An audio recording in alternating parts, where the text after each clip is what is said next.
بغیر اپنے آپ کو دکھانا یہ سب گناہ ہے۔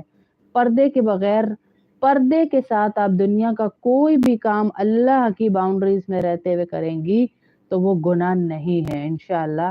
لیکن اگر پردے کے بغیر کریں گے تو ظاہر گناہ ہے۔ آپ ایک تو بے پردگی کا گناہ کریں گی اور دوسرا جو ہے وہ یہ گناہ ہوگا کہ آپ اپنے آپ کو دکھا دکھا کے لوگوں سے پیسے بٹوریں گے تو یہ بھی گناہ ہے۔ تو اللہ رب العزت یہاں کہہ رہے ہیں کہ ملائکہ سے فخر کرتے ہیں، پس اللہ کو اپنی نیکی دکھلاؤ، بد نصیب ہے وہ شخص جو اس مہینے میں بھی اللہ کی رحمت سے محفوظ محروم رہ جائے۔ بد نصیب ہے وہ شخص۔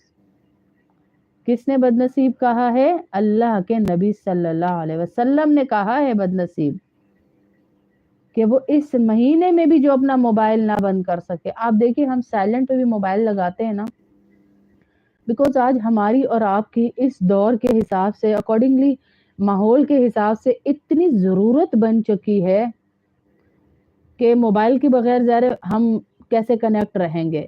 تو ایسے ہی یاد رکھیے گا قرآن کے بغیر ہم اللہ سے کیسے کنیکٹ رہیں گے۔ قرآن کے بغیر، جزاک اللہ بہن بہت شکریہ، قرآن کے بغیر ہم اللہ سے کنیکٹ نہیں ہو سکتے۔ جیسے میں موبائل کے بغیر آپ سے کنیکٹ نہیں ہو سکتی نا، ایسے ہی قرآن کے بغیر آپ اللہ سے کنیکٹ نہیں ہو سکتے۔ ہر دنیا کا حلال کام جائز ہے اللہ کی بنائی ہوئی حدود کے اندر رہتے ہوئے اگر کریں گے، اور اگر ہم نے اپنے کام، اپنے مال، اپنی دنیا کے لیے اللہ کی حدود کو توڑا، وہیں سے تباہی کے راستے کھل جائیں گے ہمارے۔ اللہ اکبر، وہیں سے تباہی کے راستے کھل جائیں گے ہمارے لیے۔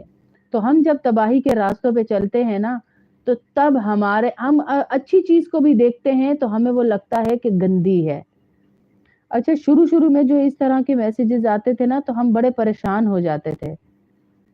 پھر ہم نے جب اللہ کے نبی صلی اللہ علیہ وسلم کے حالات کو سامنے رکھا، بھی ہم کتنا پڑھ رہے ہیں کہ کافروں نے مجنون تک کہہ دیا۔ کس ہستی کو؟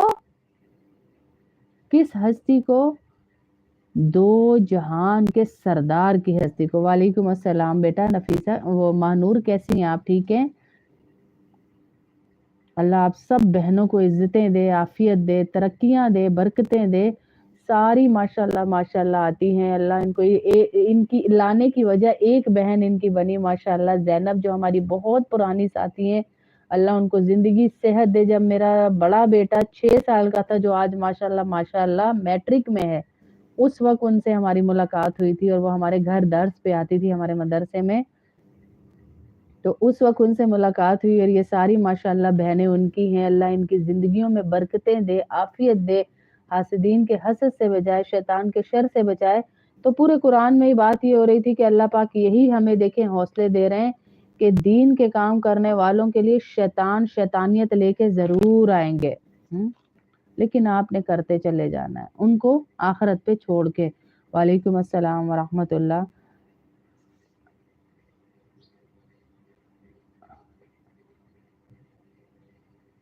اللہ پاک اس کا مسئلہ حل فرمائے، آمین۔ آپ کے شوہر کا مہنور اللہ مسئلہ حل فرمائے۔ سورہ مزمل میں بیٹا شامل ہے نا، تو پورا یقین رکھیں انشاءاللہ۔ آج سے استغفار کی ایک تسبیح آیت کریمہ کی پڑھنا شروع کر دے۔ آیت کریمہ بھی استغفار ہی ہوتا ہے۔ وعلیکم السلام کہیے گا چاچی کو۔ تو یہ بھی استغفار ہی ہوتا ہے، یہ پڑھنا شروع کر دیں انشاءاللہ آپ کے اللہ پاک کام نکالتا چلا جائے گا جتنے پھنسے میں۔ آیت کریمہ، نبی کریم صلی اللہ علیہ وسلم کا ارشاد ہے کہ رمضان مبارک کی ہر شب و روز میں اللہ کے یہاں سے جہنم کے قیدی چھوڑ دیے جاتے ہیں، اور ہر مسلمان کے لیے ہر شب و روز میں ایک دعا ضرور قبول ہوتی ہے، اور وہ ٹائم ہوتا ہے، اللہ اکبر، وہ ٹائم کون سا ہوتا ہے؟ افطار کا ٹائم ہوتا ہے۔ ماشاءاللہ مہرالنساء آپا، اللہ سب کو ایسا بنا دے۔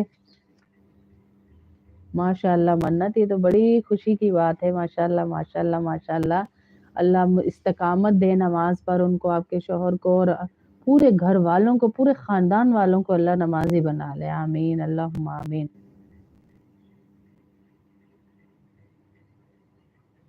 جزاک اللہ جی شبانہ انصاری، بہت شکریہ، جزاک اللہ۔ حضور اکرم صلی اللہ علیہ وسلم کا ارشاد ہے کہ اللہ 3 آدمیوں کی دعا رد نہیں